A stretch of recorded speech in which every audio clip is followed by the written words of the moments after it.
Welcome to my YouTube channel unity of Ekta. Listeners, हमें ये अमूल्य जीवन मिला हमारे माता पिता की वजह से और उन्हें उनका जीवन मिला उनके माता पिता की वजह से और उनको भी उनका जीवन मिला उनके माता पिता की वजह से। ऐसे ही हर एक के जीवन में उनकी पुरानी पीढ़ियों एवं पुरखों का विशेष महत्व है। हम सदैव उनके ऋणी हैं। हम भी ये सोचते हैं कि हमारे आने वाली पीढ़ी हमें भी याद रखे। हमारी भारतीय संस्कृति जिसमें सभी बड़ों के प्रति आदर, सम्मान एवं श्रद्धा का भाव निहित रहता है। हम जीवन में अपने माता पिता, बड़े बुजुर्गों के प्रति आदर, सम्मान एवं श्रद्धा का भाव रखते हैं। जो जीवित हैं उनके प्रति और जो जीवित नहीं हैं उनके प्रति भी, जिन्हें हमने देखा और जिन्हें हमने नहीं देखा उनके प्रति भी। लिसनर्स, पूर्वजों की सपनों की छाप, वो सपने जो उन्होंने अपने बच्चों में देखे थे और उन बच्चों ने अपने बच्चों में देखे थे। हमारे दादा ने हमारे पिताजी में देखे थे, जो हमारे पिताजी हम में देखते हैं और जो हम अपने बच्चों में देखते हैं। उन सभी सपनों का कुछ प्रतिदान, युगों युगों का संबंध, 3 अंजुली जल, 3 कौर अन्न, बहुत सारा आशीष, उनके रक्त का मान जो बह रहा है हम सब में। बस उनको याद करना श्रद्धा से श्राद्ध है। हमारी भारतीय संस्कृति में प्रतिवर्ष प्रत्येक ईश्वर के प्रति श्रद्धा भक्ति के कुछ विशेष दिन नियत है, जिससे हम समय समय पर उनके प्रति श्रद्धा भक्ति एवं आराधना कर उनकी कृपा एवं आशीर्वाद प्राप्त करते हैं।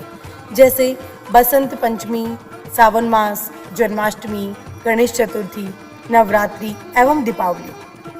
ऐसे ही पितरों के निमित्त श्रद्धा अर्पित करने के लिए पितृपक्ष है, जिसमें हम उनके प्रति श्रद्धा अर्पित कर आशीर्वाद प्राप्त कर सकते हैं। लिसनर्स, हमारे पितरों की तृप्ति एवं संतुष्टता के लिए सबसे आवश्यक बात यह है कि हम सभी मिलजुल कर एकजुट होकर खुशी खुशी रहें। इसी से वो तृप्त होकर हमें आशीर्वाद प्रदान करेंगे और उनके सद्गति एवं मोक्ष का मार्ग सुलभ हो सकेगा। हमारे दिवंगत परिजन को श्राद्ध पक्ष में तस्वीर एवं अपनी यादों से निकालकर दिल में विराजमान करें, जिससे उनकी अंतरात्मा से भी हमारे लिए आशीर्वाद निकले। आप उनके प्रति मिठास की एक बूंद डाल दें, ताकि वो मिठास कई गुना हो जाए और वे उस मिठास के साथ तृप्त होकर अपनी दुनिया में खुश रह सके और हमारा प्रगति का मार्ग प्रशस्त कर सके। लिसनर्स, श्राद्ध पक्ष में कुछ विशेष करने एवं ध्यान देने योग्य बातें, जिनकी जानकारी आपको उपलब्ध कराना इस वीडियो का उद्देश्य है। श्राद्ध की मुख्य विधि में मुख्य रूप से 3 कार्य होते हैं: पिंडदान, तर्पण और ब्राह्मण भोज। दक्षिण दिशा की तरफ मुख कर आचमन करके अपनी जनेऊ अथवा सफेद रुमाल को दाहिने कंधे पर रखकर चावल, गाय का दूध, घी, शक्कर एवं शहद को मिलाकर बने पिंडों को श्रद्धा के साथ अपने पितरों को अर्पित करना पिंडदान कहलाता है। जल में काले तिल, जौ, कुशा एवं सफेद पुष्प मिलाकर उसे विधि पूर्वक तर्पण किया जाता है। मान्यता है कि इससे पितृ तृप्त होते हैं। इसके पश्चात ब्राह्मण भोज कराया जाता है। कुश एक विशेष प्रकार की पवित्र घास है, जिसका उपयोग पूजा में किया जाता है। माना जाता है कि कुश श्री हरि विष्णु के अंश से बना है और कुश के अंदर अमृत तत्व का वास है। कुश के जल से शिव जी का अभिषेक करने से तमाम तरह की बाधाएं दूर होती है और पितरों को मुक्ति प्राप्त होती है। कुश हाथ में लेकर पितरों को जल अर्पित करने से ही श्राद्ध की प्रक्रिया पूरी होती है। जल प्रेम का प्रतीक है। किसी को जल देने का अर्थ है प्रेम देना। बिना जल के जीवन की कल्पना नहीं हो सकती है।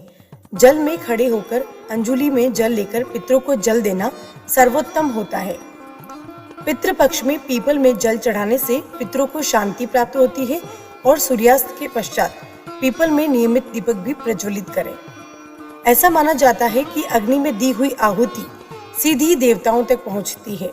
पितरों के श्राद्ध में संपूर्ण भोजन की सबसे पहली आहुति अग्नि में ही दी जाती है। नियमित रूप से अग्नि में सुगंध की 5 आहुति देने से पितरों को शांति मिलती है। श्राद्ध कर्म में पंचबलि निकालकर ही ब्राह्मण भोजन कराएं। पंचबलि के लिए 5 जगह थोड़ा थोड़ा सभी प्रकार का भोजन परोसकर हाथ में जल, रोली, चावल, पुष्प लेकर पंचबलि दान का संकल्प ले। पंचबलि में ये 5 बलि होती है। गौ माता पितरों को भूलोक से भूलोक तक पहुंचाती है और वैतरणी नदी पार कराती है। कौवे को यम पक्षी कहा गया है, इसलिए श्राद्ध के अन्न का एक अंश इसे भी दिया जाता है। कुत्ता भी यम पशु है। यह दूरदर्शी भी है और रक्षक भी है। किसी भूखे व्यक्ति को भी श्राद्ध का अन्न अवश्य दिया जाता है। चींटी आदि कीट पतंगों के लिए भी श्राद्ध के अन्न की व्यवस्था की गई है, ताकि किसी भी अवस्था में हमारे पितरों को शांति और मोक्ष मिले। समूचे भारतवर्ष में ही नहीं, संपूर्ण विश्व में 2 स्थान श्राद्ध तर्पण हेतु बहुत प्रसिद्ध है। वह 2 स्थान है बौद्ध गया और विष्णुपद मंदिर। विष्णुपद मंदिर वह स्थान माना जाता है जहाँ भगवान विष्णु के चरण हैं। गया जी दूसरा सबसे प्रमुख स्थान है, जिसके लिए लोग दूर दूर से आते हैं। वह स्थान एक नदी है, उसका नाम फल्गु नदी है। ऐसा माना जाता है कि मर्यादा पुरुषोत्तम प्रभु श्री राम ने स्वयं अपने पिता राजा दशरथ का पिंडदान किया था।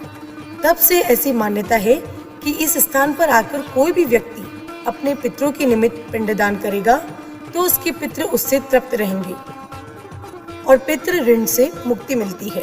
भगवान विष्णु जी द्वारा यहीं की धरती पर असुर गयासुर का वध किया था। तभी से इस स्थान का नाम भारत के प्रमुख तीर्थ स्थानों में आता है और बड़ी श्रद्धा और आदर से गया जी बोला जाता है। मान्यता है कि भगवान विष्णु यहाँ पितृदेव के रूप में उपस्थित रहते हैं, जिससे पितरों को मोक्ष की प्राप्ति होती है।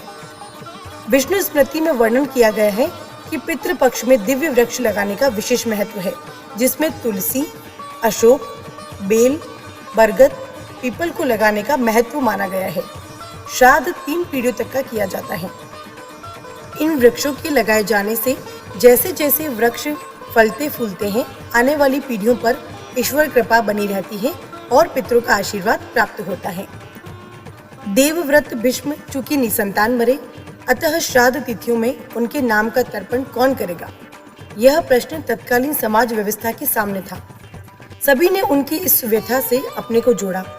कर्मकांड के महारथियों ने शास्त्रीय व्यवस्था दी कि न सिर्फ पितामह के वंशज बल्कि समस्त भारतीय समाज और उनकी आने वाली पीढ़ियों, जाति, समुदाय, पंथ, गोत्र के दायरों से अलग युगों तक पितामह को स्मरण करेगी। एक परंपरा का अनुगमन करते हुए प्रत्येक श्राद्ध वार्षिकी में अपने कुल गोत्र के पूर्वजों के साथ ही व्याघ्र गोत्र के महारथी भीष्म के नाम का तर्पण कर यश कीर्ति के पुण्य फल का वरण करेगी।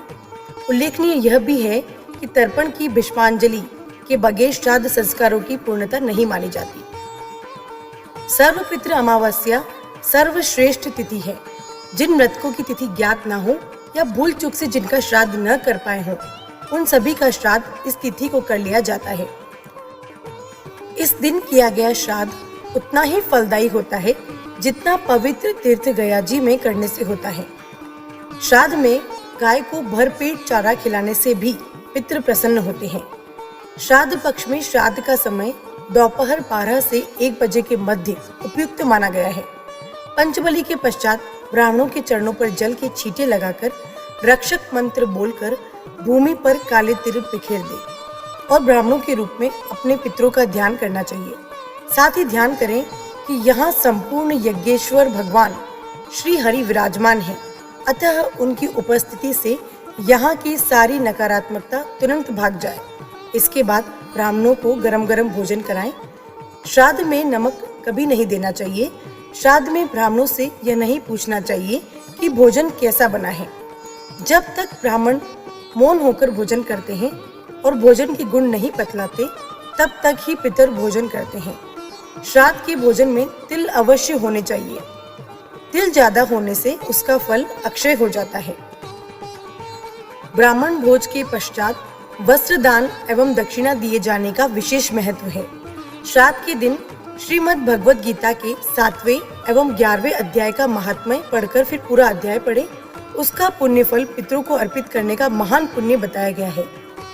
श्राद्ध पक्ष में रामायण पाठ से भी पितरों को शांति मिलती है। यदि परिस्थिति विशेष में कुछ भी न कर सके तो 7-8 मुट्ठी तिल जल सहित किसी योग्य ब्राह्मण को दान दे दें तो भी श्राद्ध का पुण्य प्राप्त हो जाता है। पितृ विसर्जनी अमावस्या के दिन शाम को सूर्यास्त के समय एक तेल का दीपक जलाकर घर के दरवाजे के बाहर रखा जाता है। इसका भाव यह है कि पितरगण विदा होकर जब अपने लोक को वापस लौटे तो उन्हें रास्ता साफ दिखाई दे और वे प्रसन्नता पूर्वक अपने स्थान को चले जाएं। श्राद्ध दिवस को मध्याह्न समय में एकांत स्थल पर सूर्य की ओर दोनों हाथ उठाकर अपने पूर्वजों और सूर्य देव से प्रार्थना करनी चाहिए कि हे प्रभु, मैंने अपने हाथ आपके समक्ष फैला दिए हैं। मैं अपने पितरों की मुक्ति के लिए आपसे प्रार्थना करता हूँ। मेरे पितृ मेरी श्रद्धा भक्ति से संतुष्ट हो। ऐसा करने से पितृ ऋण से मुक्ति मिलती है। सत्कार प्रेम के बदले हम आशीष सुखों का पाते हैं। माँ बाप धरा पर देवतुल्य सदा स्नेह बरसाते हैं। एक बार गए जो जगत से यादों में रह जाते हैं। श्रद्धा सुमन से वंदना करें हम आपके चरणों की। आप जहाँ भी रहें तृप्त रहें, खुश रहें, यही कामना हमारी।